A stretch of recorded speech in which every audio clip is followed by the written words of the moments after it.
Hello everyone, it's Richard Lewis here again with another video. I know it's been a while since I've made one of these. I'll apologize for that, but those of you who've been following the podcast, following my Twitter feed and everything else that I've been able to put out in that time know a lot has been going on.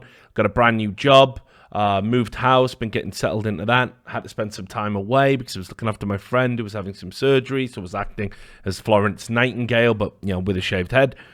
So it's been a lot of work, and it took me a while to get sort of settled in. I'm still unpacking and building furniture and everything else. And I was reluctant to put a video out, honestly, because a few things aren't quite right.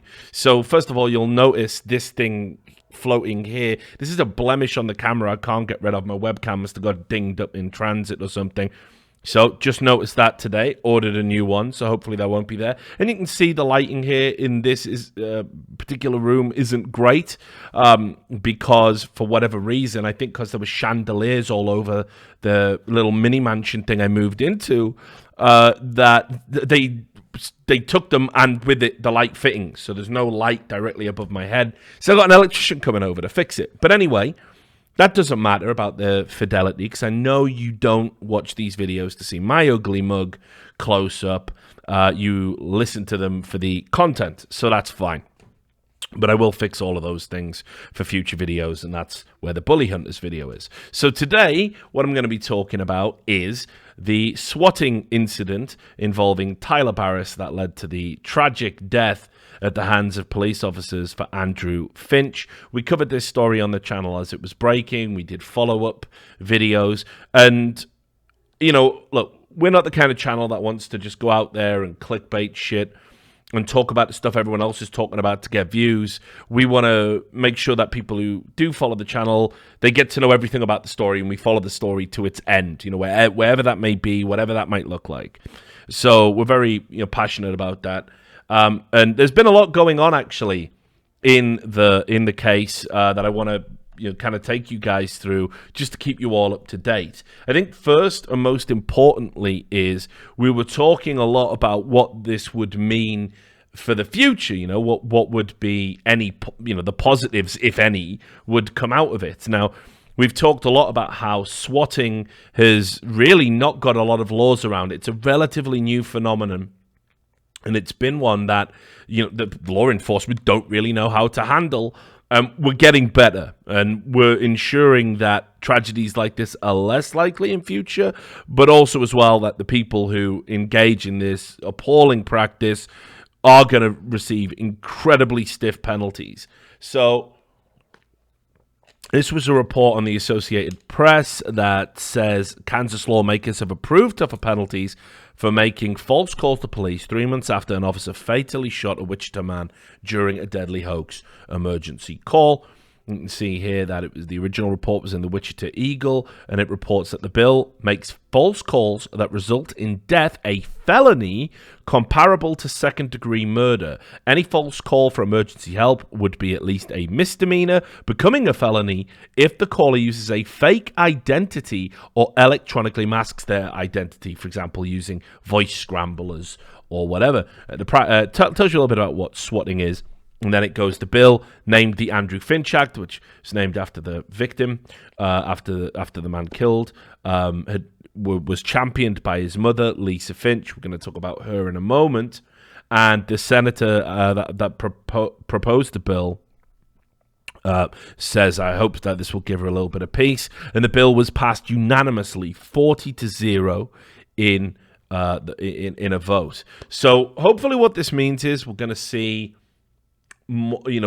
this spread and proliferate to other states, other parts of America, and we're going to have people that do this actually receiving stiff penalties, because it's such a tragedy what happened, and people need to realize that there can be very real consequences here when you send police officers out to addresses and they're primed to use lethal force. If lethal force is used, you absolutely have to shoulder that responsibility if you made this kind of call. And I think it's good that the law is now going to start to reflect that in Kansas at least, and I'm sure it will follow suit in other parts of America. Now, one of the things that's been much debated and talked about has been the efficacy of the police in this particular instance. As we showed on previous videos, Tyler Baris is somebody that was known to the police, had been, he'd had restraining orders brought against him, he'd been arrested and, jailed for bomb threats. This guy was a serial nuisance, an absolute menace. And a report came out last month, which will not be pleasant reading for anybody involved, least of all Andrew Finch's family, that police indeed almost had him arrested before the fatal swatting call because they had been investigating previous instances, including the bomb threats he'd made against a school. And just this report here is just full of all sorts of horrible, sordid little details, like how Tyler Baris was trying to get media outlets to pay him money for an interview and things like this. So there was definitely a police failing here. As we said, we couldn't believe it when we looked into it, that this person was just out there with access to a phone so soon after having been caught serially doing this type of thing. Now, you can see the other component of what's been discussed has been what should happen to the police officer that discharged the lethal force. A lot of people directed their anger at the officer. Certainly that's true of the grieving mother of Andrew Finch. Lisa Finch has been demanding action against the officer, but it was ruled by a judge that this wouldn't be fair, that there would be no charges against the officer, pretty much on the basis that the officer couldn't have known it was a hoax. Now, I will not give my own feelings about this. I'm not going to editorialize here at this juncture. I think I've made my views about lethal force being used by American police officers very, very clear in the past, and certainly that it should be a last resort. We've seen recent footage of a situation in Toronto where somebody that had engaged in an attack involving a van was brought in alive without the use of lethal force, despite claiming they had a firearm. I definitely think that, I'm not against lethal force as an idea if it's necessary and it saves lives. But in this instance, this guy was pretty much shot for nervously moving his hands because he didn't understand why there was a SWAT team at his house.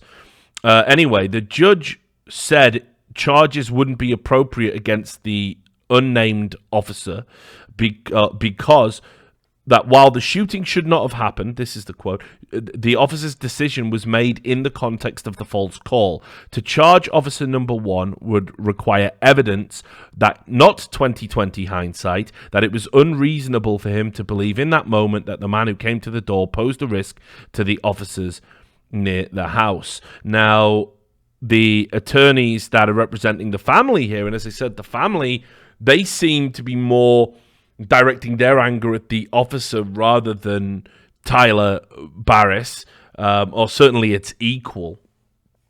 Their attorney said that the district attorney's failure to indict the officer is a disappointment, and Andrew Finch was unjustifiably and unreasonably executed in the sanctity of his home, and that's a lawsuit that's going to be ongoing. I have no doubt about it. I can totally understand the family's point of view in that regard. And indeed, the Lisa Finch, the mother,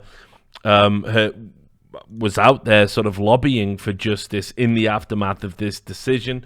She attended a Wichita City Council meeting where, and I won't play this video, but she gave basically a 15-minute speech where she was asking questions as to how this could happen. She was warned by the council that yes, we understand these questions. We're not going to resolve anything here. She kept going. They cut her microphone off. It was a very awful scene where I think, again, the least I would do for a grieving mother is hear her concerns.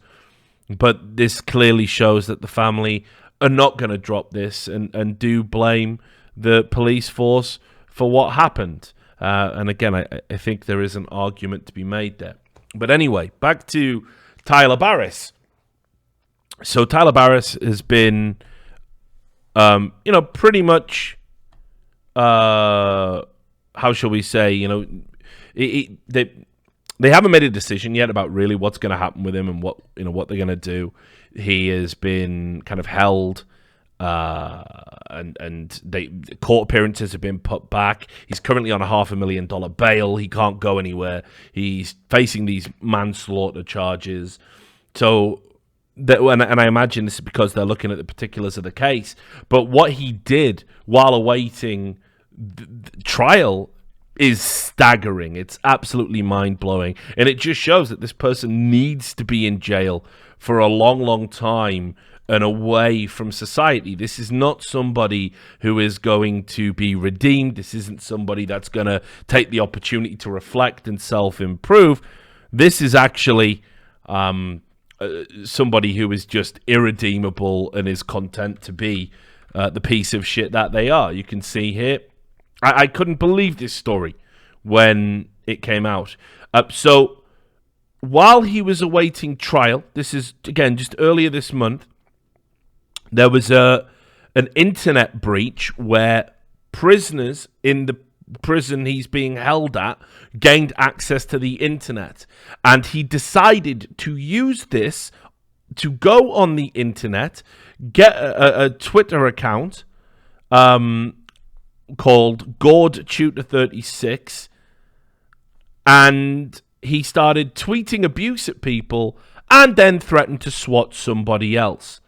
You can see here, now who was talking shit, your ass is about to get swatted. So while in prison, awaiting this trial, he then went and did this. Now, I don't know if this is part of some wider, let's go for an insanity plea here, but this is mind-blowing. If I was his defense, this is where you walk away, because you've got nothing coming from this case. Absolutely, the book is going to get thrown at him. And you can see that he was one of 14 inmates that gained access, and he actually took it upon himself to use this fleeting moment of internet access to commit another crime. It's staggering, mind-blowing to me.